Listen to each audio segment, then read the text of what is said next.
Look closely at the men dying in this sandstorm. They are not fighting the Roman legions. They are not battling the Persian Empire. They are brothers. Men who once stood shoulder to shoulder fighting alongside the Prophet Muhammad are now tearing each other apart. In the epicenter of this endless slaughter stands a single towering red camel. Inside the iron-clad palanquin on its back sits Aisha, the mother of the believers, the beloved widow of the Prophet. To her defenders, this beast is the ultimate flag of honor. Hundreds of legendary warriors are willingly throwing themselves into a crucible of blades, dying by the dozen, just to hold its reins. The golden age of Islam, just 25 years after the Prophet's passing, is drowning in its own blood. But here is the most chilling part of this tragedy. Neither side wanted this war. Caliph Ali and Aisha's forces had spent 3 days negotiating. They had reached a peace. The men had lowered their swords and gone to sleep as brothers once more. So, who fired the arrow in the pitch-black night?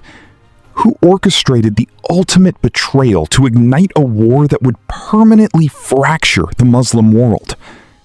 To find the masterminds hiding in the shadows, we must go back to the darkest days of Medina.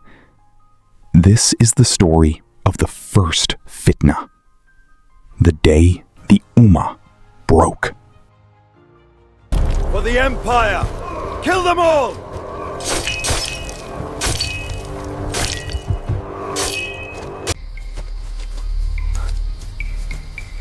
الليل يرى كل شيء. Before the blood soaked the sands of Basra, there was a golden era. A time when the Islamic Empire expanded faster than any superpower in human history. At the heart of this empire was a man of unparalleled pedigree, Ali ibn Abi Talib. He was the Prophet's cousin, his son-in-law, a man raised in the very house of revelation, whose forehead had never touched the ground for an idol. For 25 years, he served as the brilliant mind and the sharpest sword behind the first 3 caliphs. But the peace of this golden age was about to be shattered by a single, unforgivable act of violence. The year is 35 AH. The unthinkable happens. Armed rebels lay siege to the home of the 3rd caliph, Uthman ibn Affan. They breach his walls. As he sits reading the Quran, the caliph is brutally assassinated. Medina falls into anarchy. The capital of the Islamic world is suddenly held hostage by murderers. To the north, in Damascus, a horrifying display ignites the fury of the masses. The governor, Muawiyah, hangs Uthman's blood-soaked shirt from the pulpit. Alongside it, the severed fingers of Uthman's wife, chopped off as she tried to defend him. A single word echoes from Syria to Yemen: qisas, retribution. In the midst of this terrifying vacuum of power, the people turn to Ali. He does not want the caliphate. He sees the poison seeping into the empire. But to prevent the total collapse of the Ummah, he reluctantly accepts the burden. Immediately, Ali faces an impossible paradox. The assassins of Uthman have embedded themselves deep within the mobs controlling Medina. If Ali executes them now, the city will erupt into an uncontrollable civil war. He decides he must first replace the provincial governors, stabilize the empire, and then exact justice. But in an empire boiling with grief, justice delayed is seen as justice denied.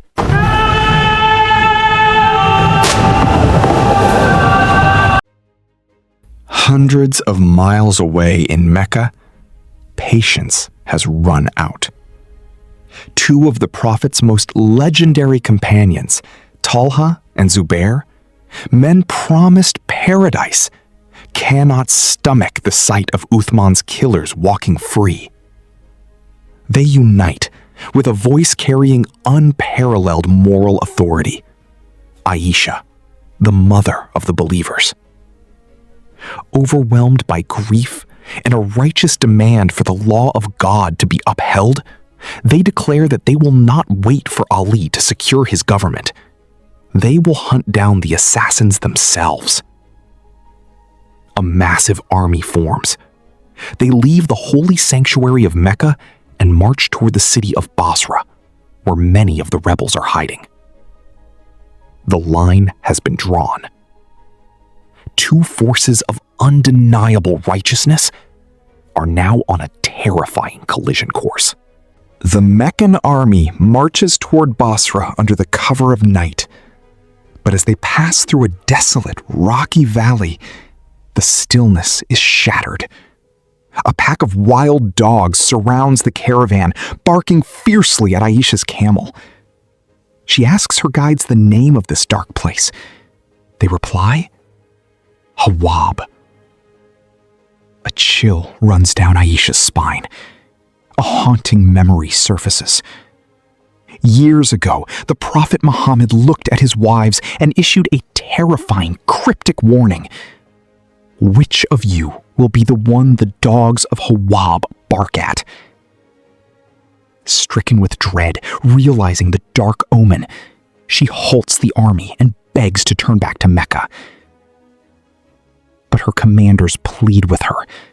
They tell her that her moral authority is the only thing that can prevent a civil war. With a heavy heart, she pushes forward.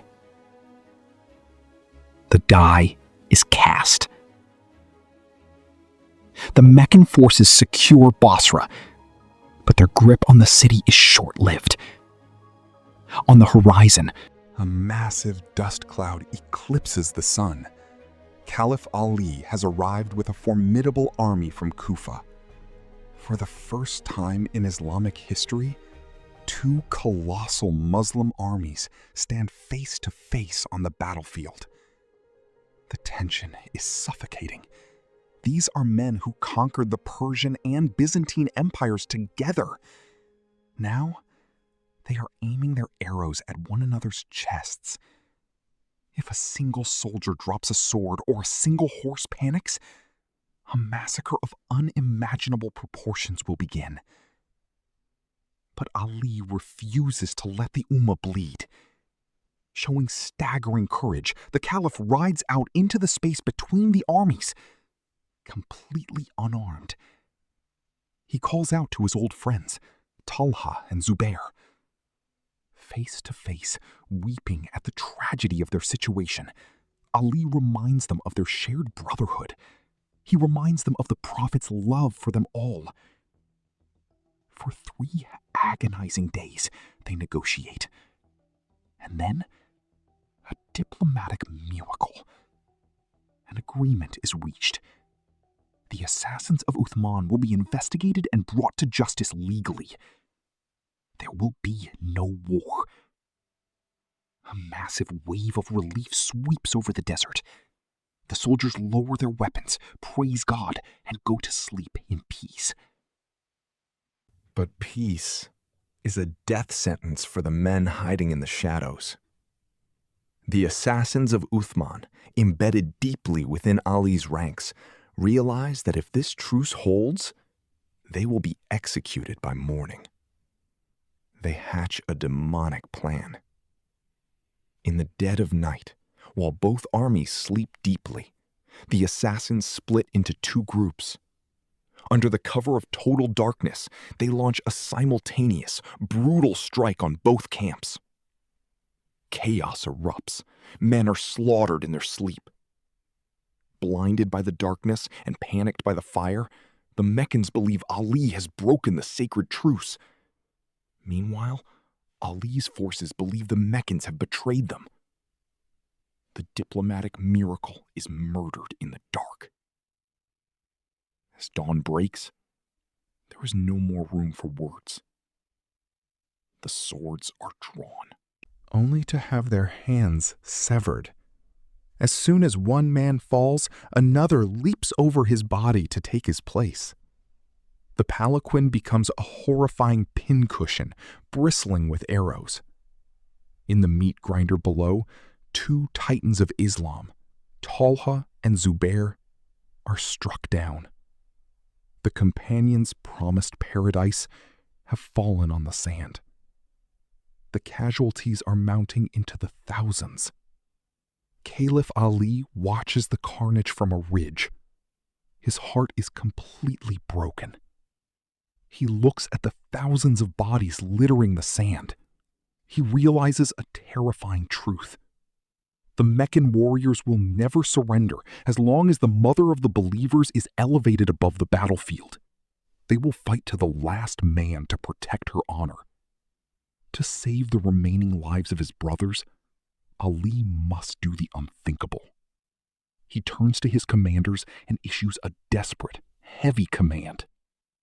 Bring down the camel, or the killing will never stop.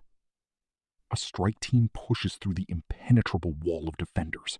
Leading them is Muhammad bin Abi Bakr, who is, incredibly, Aisha's own brother, fighting on Ali's side.